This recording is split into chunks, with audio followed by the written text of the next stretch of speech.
Hey Internet, welcome back to another episode of the Scamp Extra Overkill Lander, where I'm taking my very neglected 1988 Scamp 13-foot and converting it to an off-road, off-grid camper. In our last episode, we finally got part of the floor done, and we made it out of Kevlar. But now that the whole front half of the trailer is reconnected to the frame, it's time for everybody's favorite episode, where we get to talk about butt stuff. Because the butt of the trailer really needs work. You could see in the opening montage me taking out the original OSB, and there really wasn't a lot attached. A couple of little pieces over there. The two sides were kind of attached. But now that that's gone, you get a really good visual of just how much stuff isn't there. It's quite literally a frame tube, which is then joined together by the bumper at the back, which you can't see because it's behind the fiberglass. And up here at the front was just a sheet metal piece. I've already replaced the top lip of that with a actual tube. And I've also gone through and finished up my reinforcements on the inside here that I couldn't get to before. So this episode is going to be a bit ambitious as usual, but what I need to do now that I can see all this is number one is the rear bumper. I need to put a receiver hitch on that. I want to carry either bikes, and if it all works out, maybe even a motorcycle. So I'm going to definitely need more structural strength there. And then now that this is empty back here, you can kind of see how I would need to reinforce where the rear spring shackles mount. I could foresee something hitting the side, causing the spring to twist this way, or try to twist anyway. And with just this here, I think there's not enough structure there to prevent it from actually bending the frame up. So I need to brace across that as well. But part of my issue is that since the rear bumper is this rear structure, this whole back half of the trailer is held together by this piece of angle iron. I can't just cut it out.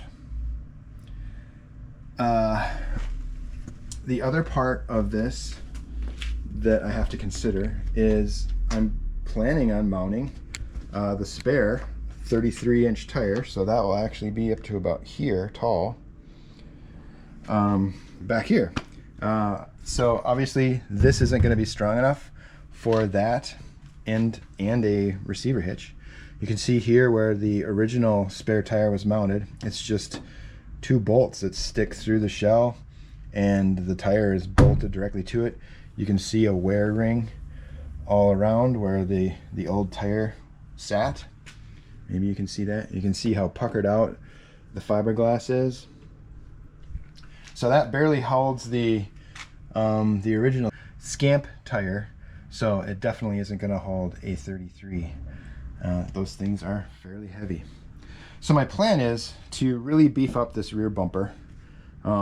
I think I'm going to just add on to this angle iron. That will, even though it is angle iron, it is fairly thick. I think that looks like 3/16. So I think the bumper I'm going to add to the outside of this, and then basically weld it all along, and then do some sort of a wrap here to tie into the rock rails, or rub rails. Don't call them rock rails. And then for the tire, I think what I'm going to end up doing is a mount for the wheel, but I'm actually going to do a pass-through to triangulation off the new section of frame that I'm going to put in. That, and then probably an A-frame here, triangulated to the inside frame. This is going to be a permanent bed. We're not going to do the whole dinette thing at the back anymore. So there'll be a little bit of space lost at the very, very back, but I'm not too worried about that at all, because that is probably the least accessible once the bed is on. So what that will do though is give me a mount up here for my spare, and it'll actually be triangulated to a really beefy piece of frame that goes back, rather than just doing some sort of an A-frame that the tire can try to leverage off the bumper. It'll have to be way stronger to do that. So a little bit of geometry I think will save me a lot of weight.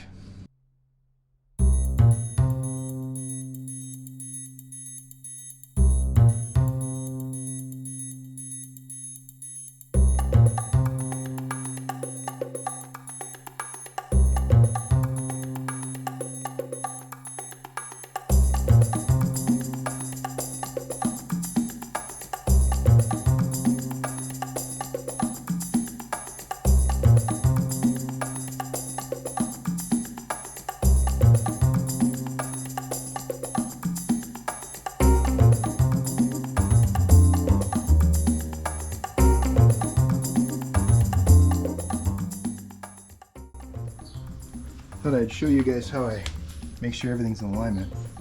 I just have my vertical laser level marked to the center of my front junction.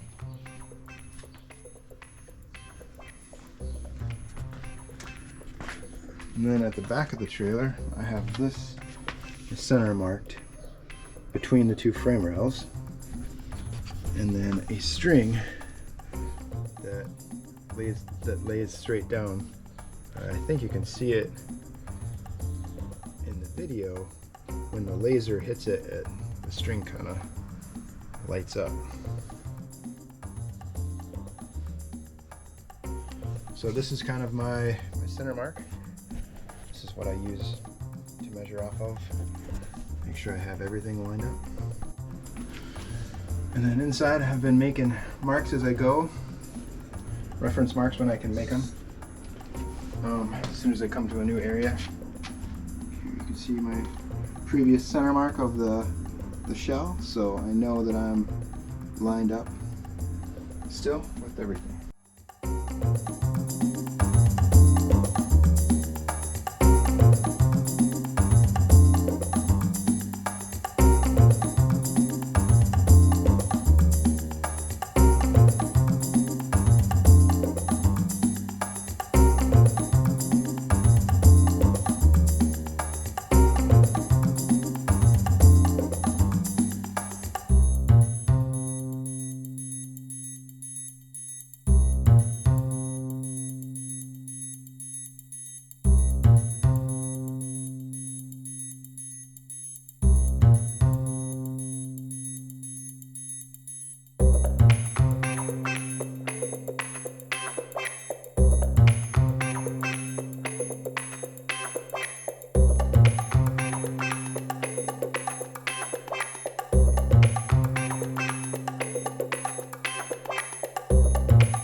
Okay, next day, morning shop update.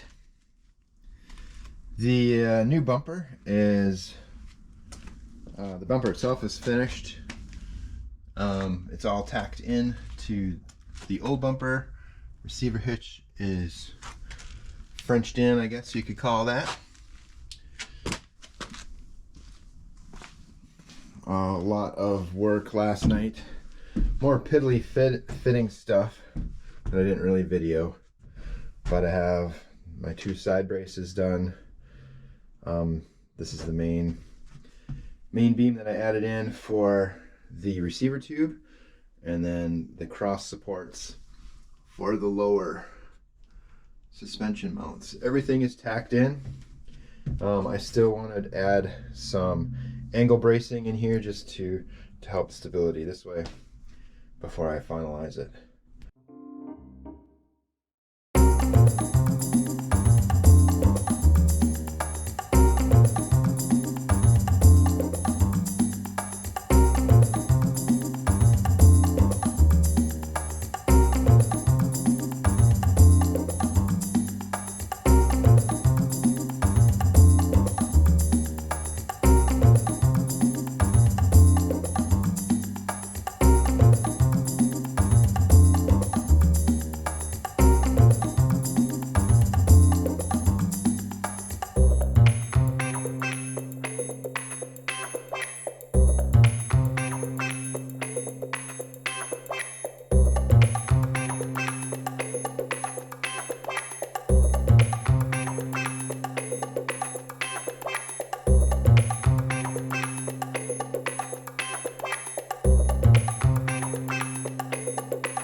Okay, I think I'll cut this video off here.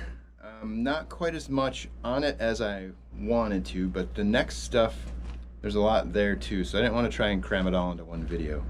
But I did get a lot done. This whole rear end is finish welded now. I have the main heavy duty receiver tube tied into this new cross member and the new bumper on the outside. These supports halfway down, those are mainly to prevent the suspension and a side load from twisting the main frame. I have my little side ears attached to the bubble, and the little corner braces here that'll help quite a bit with stability this way, and then also it will be the mount for my bump stops. The next episode, or actually the next steps, the thing that I keep struggling with and putting off is the rear inner fender. So that's this big structure that's going to go here. The reason I haven't done it is because I don't actually have the last little piece of rub rail like I did around the front of the trailer. And the reason that's important is because those 2 points are the mounting point for the hoop fender, which is the supporting structure for the inner fender. And the reason that I haven't done that is because I can't figure out how I want to tie in that last little piece of rub rail to either the frame or the rear bumper.